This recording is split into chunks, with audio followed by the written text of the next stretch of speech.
Hello, everybody. Welcome back to Tin Man's Core Channel. I'm your host, Jeffrey Tin Man Taylor. Today, I got another mask painting project for you all.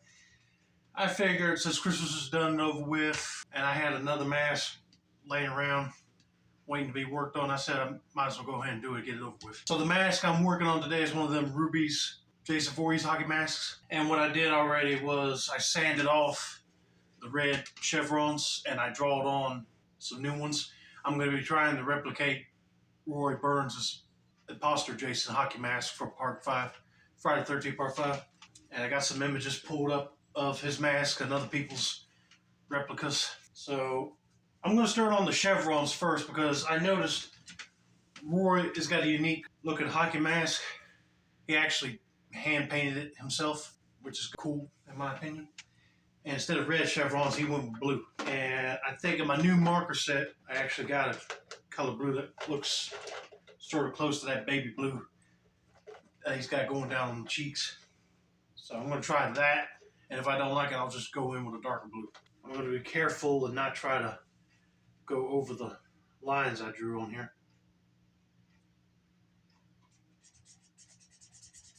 And I can tell you for a fact that it was hard trying to draw matching chevrons for this project, but I managed. Had to keep getting my dad to eyeball it out for me just to make sure I got everything lined up right, because I definitely don't want to have one chevron that's bigger. Now, I sanded the chevrons off using one of them 3M, I think it was called Scotch-Brite sandpaper. Like, it's got like a fuzzy surface on one side. So I used that to get all the red chevrons off, and it worked good instead of using like the rough grit sandpaper. And I just cleaned the mask off with a damp paper towel just to get all that dust off, and then went back in with a clean one. And the reason why I didn't film that part of the video because I figured it would take too long, and I don't want to let you guys get bored with that process. I even sanded off the entire mask just to give it a good clean surface for me to work with. Okay, this blue is starting to look more like an aqua green color, but maybe I should have just went with the first coat that I was applying on here. Yeah, that one coat looks more like Roy's blue on his mask than that. I think I kind of went too dark on that side, but I'm going to let that dry, see how it turns out. And if I don't like it, I'll just go over with a different color blue.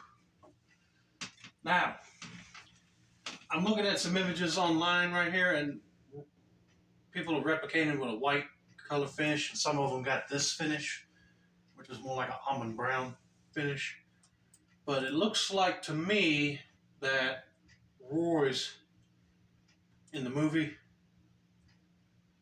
looks white, but it's got a little bit of a distressing. And what I mean by that is like it got a few hints of brown spots like all over the holes. So what I'm going to do is I'm going to grab one of my paint trays, fill it up with white paint, and I'm going to take a paper towel or a big paintbrush and just go at it.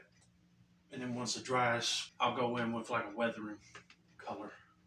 Okay, what I'm looking at in the photos, folks, is that it looks like Roy's mask is not like an all white color, like I was saying earlier. So I'm just adding one coat of white paint to the mask and let it dry. And if it's not white enough, I'll go back in with some more.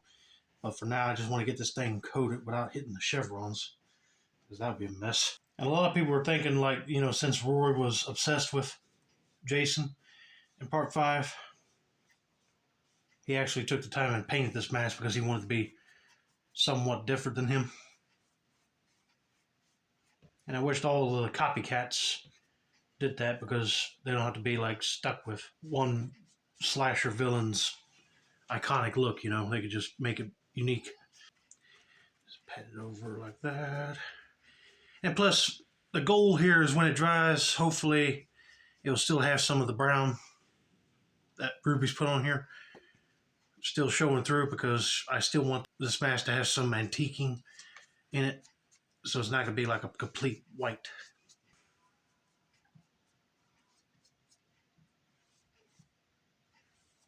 Don't go anywhere. I'm going to finish painting this layer on.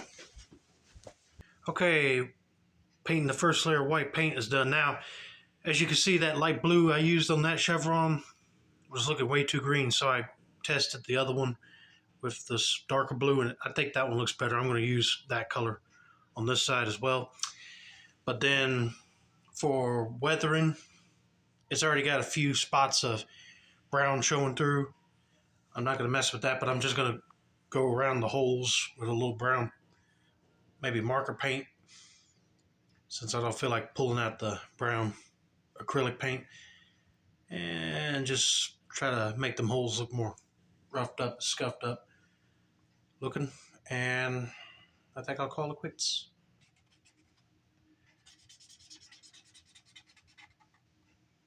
Oh yeah, that's looking pretty good. Now, I'm gonna put these up real quick. I'm gonna use this brown color and go around most of the holes and try to dirty this thing up a little bit so it won't look as fresh painted.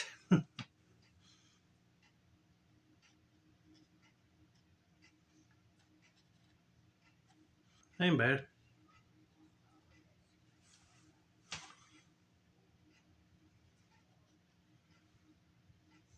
What do you guys think? That's actually looking pretty good, ain't it? I'm going to keep weathering up these holes right here, and I'll get back to you with the finished mask. So, all right, everybody, I'm done. Look at that. Mine does not look exactly like the one you see in the Part 5 Friday the 13th movie, but it's close enough. Look at that. There's mine, and there's the one that's in the movie that Rory's wearing. Now, I could have gone a lot more in detail with this one. Like my chevrons, I noticed are a little bit too dark blue. I could have mixed up the white with some blue acrylic paint and made them lighter, but it's my take on Rory's mask, and I like it. And for those of you that would like to make a Rory Burns Friday the 13th Part 5 hockey mask and don't want to take the route that I did, you can go a little bit further and beyond if you want to. Like, for example, the chevrons. Like I said earlier, you could mix up white and blue acrylic paint to get that light blue color, or just buy a tube of like a baby blue, or you print off some chevrons and put them on there. Then for the mask itself, I painted on just one layer of white paint and stubbled it around in some areas just to make it look like the paint might want to fall off. And plus Rory's wearing this thing in the rain, so you could tell that some of the white might have washed off and revealed that almond color underneath. So you can go that route or go a different route. You can make this custom to you. In other words, like do battle damage on it. Just whatever you guys have in mind doing, go ahead and do it. And also, another thing, the straps. I did not take mine off because I didn't have none here to replace them, but you can take these off, punch new holes, and put some thicker straps in here if you wanted to. But for me, I'm just going to wear it one time and hang it on the wall with my standard Rubies Jason mask. But this was a very fun project. I love doing it.